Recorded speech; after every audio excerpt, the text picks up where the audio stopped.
আসসালামু আলাইকুম শিক্ষার্থীরা, সবাইকে স্বাগতম করছি নার্সিং অ্যাডমিশন একাডেমি কর্তৃক আয়োজিত সাধারণ জ্ঞানের একটি ক্লাসে। তো আজকের ক্লাসে আমরা প্রাচীন বাংলার যত জনপদ আছে এবং এই সম্পর্কে যত ইতিহাস আছে সকল খুঁটিনাটি বিষয় দেখব এবং সাথে আমরা একটা ছন্দ আছে, এই ছন্দটা আমরা বিশ্লেষণ করে পড়ব যাতে পরবর্তীতে প্রাচীন বাংলার জনপদ মনে রাখতে ছন্দটা তোমাদের সাহায্য করে। তো তোমরা যদি ভিডিওটি ইউটিউব থেকে দেখে থাকো অবশ্যই ইউটিউব চ্যানেলটিকে সাবস্ক্রাইব করবে, যদি ফেসবুক পেজ থেকে দেখে থাকো অবশ্যই ফেসবুক পেজটা ফলো করে রাখবে। এছাড়া আমাদের একটা ওয়েবসাইট আছে, তোমরা চাইলে সেই ওয়েবসাইটটা ভিজিট করতে পারো। পাশাপাশি আমরা এবছর নার্সিং অ্যাডমিশনের জন্য একটা কোর্স চালু করছি, এই কোর্সে আমরা রেগুলারলি ক্লাস নিচ্ছি। তো তুমি চাইলে এই সম্পর্কে আমাদের ডিসক্রিপশন বক্স বা কমেন্ট বক্সে বিস্তারিত দেওয়া থাকবে, এই সম্পর্কে একটু খোঁজখবর নিতে পারো। তো বেশি কথা না বাড়িয়ে আমি আব্দুর রহমান মুস্তাকিম, বর্তমানে পড়াশোনা করছি খুলনা বিশ্ববিদ্যালয়ে। তো চলো আজকে ক্লাস শুরু করা যাক। আজকে ক্লাস শুরু করার আগে আমরা দেখতেছি যে আমাদের ছন্দটাতে সেটা হচ্ছে কি, যে পূর্বের বরফ রাঙা গোধূলি সুন্দর সমতলে বিক্রমপুর খুঁজলি।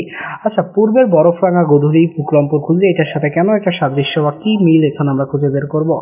তো আমাদের প্রথম যেটা আছে পূর্ব, পূর্ব বলতে বোঝানো হচ্ছে পুন্ড্র। এবার আছে আমাদের বরফ, বরফ বলতে বোঝানো হচ্ছে আমাদের বঙ্গ।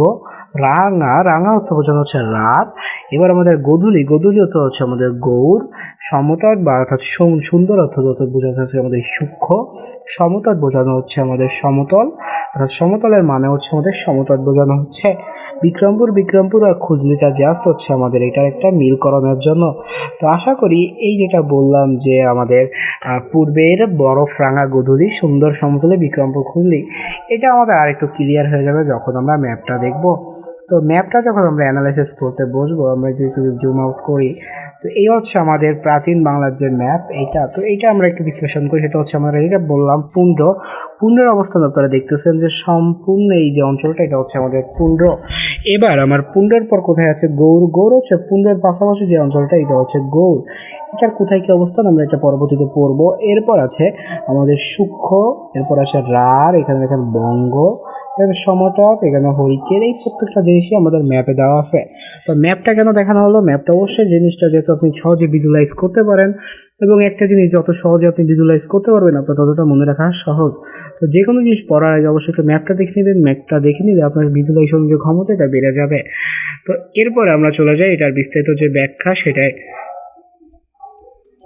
তো এইখানে আমাদের প্রথম যেটা বলা আছে সেটা হচ্ছে আমাদের পুন্ড্র সম্পর্কে।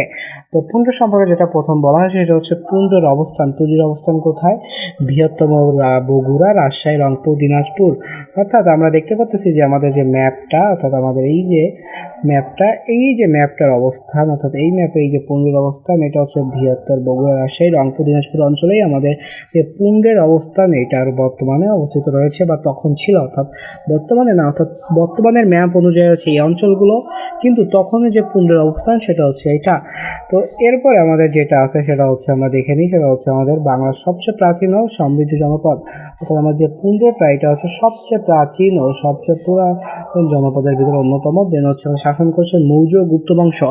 আমরা জানি যে আমাদের বাংলার যে দুইটা বংশ, অর্থাৎ চন্দ্রগুপ্ত মৌর্য এবং গুপ্ত বংশ যে দুইটা আছে, চন্দ্রগুপ্ত মৌর্য তো মৌর্য বংশের প্রতিষ্ঠাতা ছিলেন। তো মৌর্য বংশ গুপ্ত বংশ হচ্ছে এরা শাসন করে থাকে। এটা হচ্ছে রাজধানী হচ্ছে আমাদের পুন্ড্র, অর্থাৎ রাজধানী কোথায়, রাজধানী হচ্ছে আমাদের পুন্ড্র বা পুন্ড্র বর্ধন বলা হয়ে থাকে। এবং এই যে এটার দুইটা কানেক্টেড নদী এটা হচ্ছে করতোয়া। তো আপনারা চাইলে এই জিনিসটা একটু মনে রাখতে পারেন যে আমাদের যে পুন্ড্রর যে কানেক্টেড নদী এটা কি, এটা হচ্ছে আমাদের করতোয়া। বৃহত্তম ঢাকা, ফরিদপুর, বরিশাল, পটুয়াখালী, ময়মনসিংহ, কুষ্টিয়া জেলায় অবস্থিত। মূলত হচ্ছে ঢাকা জেলাটা নিয়ে হচ্ছে আমাদের এই যেই আমাদের বঙ্গের অবস্থান এটা বেশি, এবং এটা হচ্ছে অন্যতম আমাদের হচ্ছে বৃহত্তম জনপদ। আমাদের প্রাচীন ও সমৃদ্ধ জনপদ হচ্ছে পুন্ড্র এবং বৃহত্তম জনপদ হচ্ছে আমাদের বঙ্গ। তো আশা করি এই বিষয়টা মনে রাখবেন, কনফিউজিং জিনিস যেহেতু যে কোনটা বড় এবং কোনটা পুরাতন।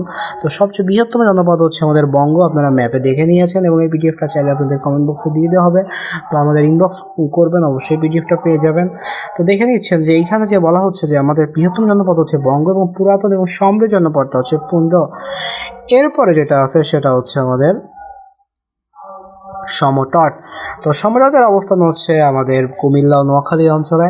তো কুমিল্লা ও নোয়াখালী অঞ্চলে আমরা জানি যে ম্যাপের যে অর্থাৎ এই সাইডটা ছিল, অর্থাৎ আমাদের কুমিল্লা নোয়াখালী যে বর্তমান অঞ্চলটা, এই অঞ্চলটাই ছিল হচ্ছে আমাদের সমতটের স্থান। রাজধানী ছিল বড়কামতা, রোহিতগিরি, অর্থাৎ বড়কামরার নাম ছিল রোহিতগিরি, রোহিতগিরির বর্তমান নাম ময়নামতি।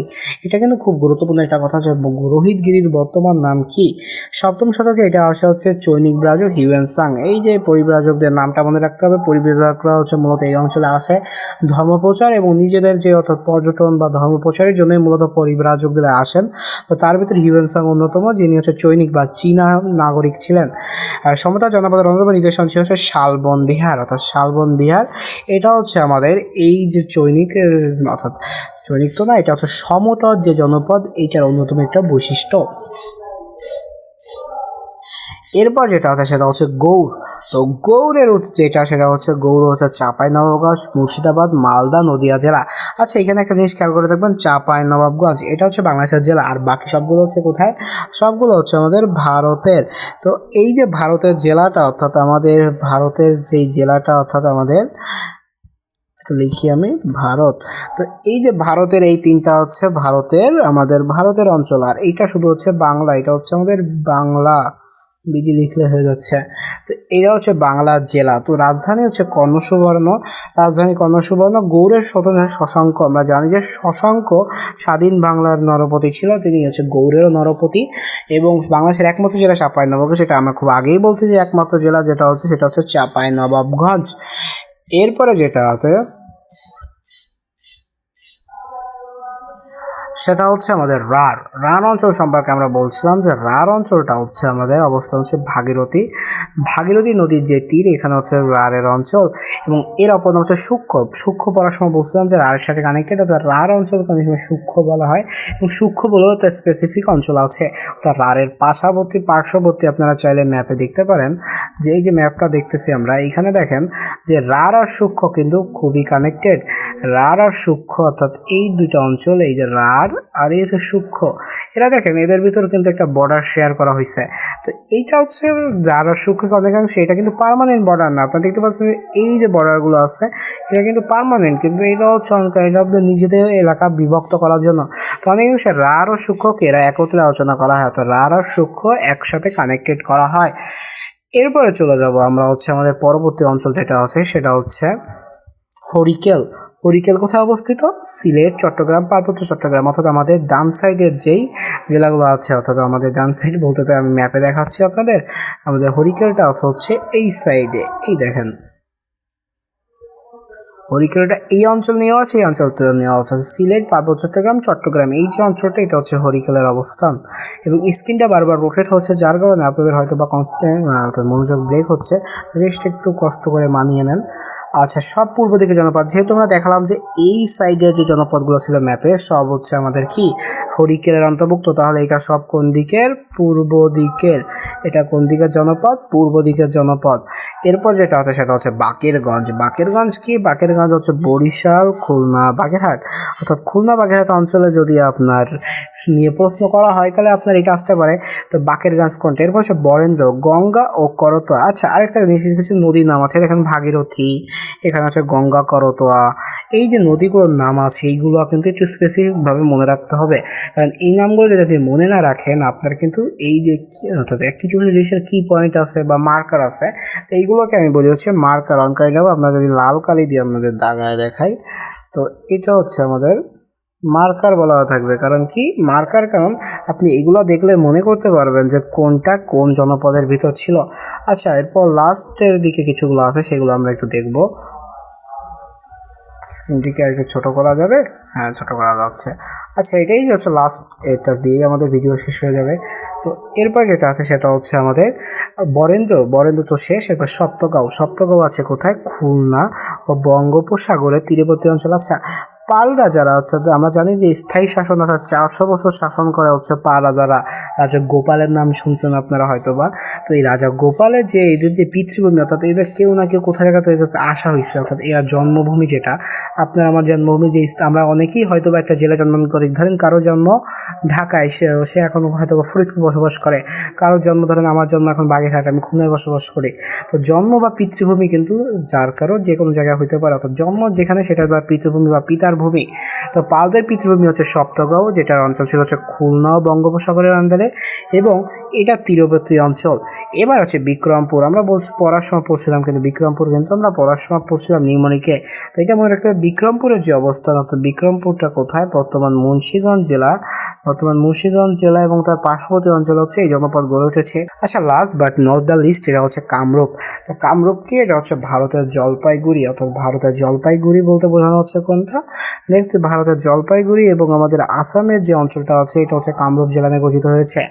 তো এই যে কয়েকটা জনপদ সম্পর্কে আমরা পড়লাম বা দেখলাম, এইটাই হচ্ছে আমাদের আজকের ক্লাসের মূল আলোচ্য বিষয় ছিল।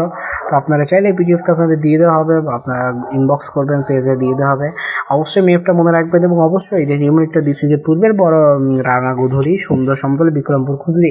তো অবশ্যই সব বিষয়ে যে আজকের ভিডিওটা কেমন লেগেছে অবশ্যই কমেন্ট সেকশনে জানাবেন। যে কোনো কনফিউশন, যে কোনো ভুল ত্রুটি হতে পারে, আমি আগেই বলে দিচ্ছি যে মানুষ মাত্রই ভুল, যার কারণে কথাবার্তা হয় যদি কোনো কারণে পেঁচিয়ে যায়, তো এই জিনিসটা একটু আপনারা দেখবেন ক্ষমা সুন্দর দৃষ্টিতে। এবং পাশাপাশি বললাম যে আপনারা যদি আমাদের ভিডিওটি ইউটিউব থেকে দেখেন অবশ্যই ইউটিউব চ্যানেলটিকে সাবস্ক্রাইব করে দিন, কারণ আমরা খুব বেশি ভালো ভালো ভিডিও দিচ্ছি, অনেক এফোর্ট দিতে হচ্ছে, যার কারণে ভিডিওগুলোকে যদি আপনারা সাপোর্ট না করেন আসলে সেইভাবে আমাদের আগ্রহটা কমে যাবে। দ্বিতীয়ত হচ্ছে যে আমাদের ফেসবুক পেজটা আছে এটা অবশ্যই ফলো দিবেন। আমাদের যে ওয়েবসাইটটা আছে আপনারা গিয়ে ওয়েবসাইটে দেখবেন যে সব কিছু সাজানো আছে, অথবা আপনার admission related, nursing admission related যা কিছু চান সব কিছু আমাদের ওয়েবসাইটে দেওয়া আছে। ইভেন কবে কি এক্সাম হবে, এক্সামের প্রশ্ন ব্যাংক যাতে সব কিছু দেওয়া আছে। পাশাপাশি আমি বলছিলাম যে প্রথমে আমাদের যে কোর্সটা ওইখানে রেগুলার 1 তারিখ হতেই ক্লাস হয়ে গেছে, ইতিমধ্যে কয়েকটা ক্লাস হয়ে গেছে, রেকর্ডেড ক্লাস ওয়েবসাইটে দেওয়া আছে, সেটা আপনারা সেখানে অ্যাক্সেস পেয়ে যাবেন। কিন্তু অবশ্যই আমাদের কোর্সে জয়েন করতে হবে।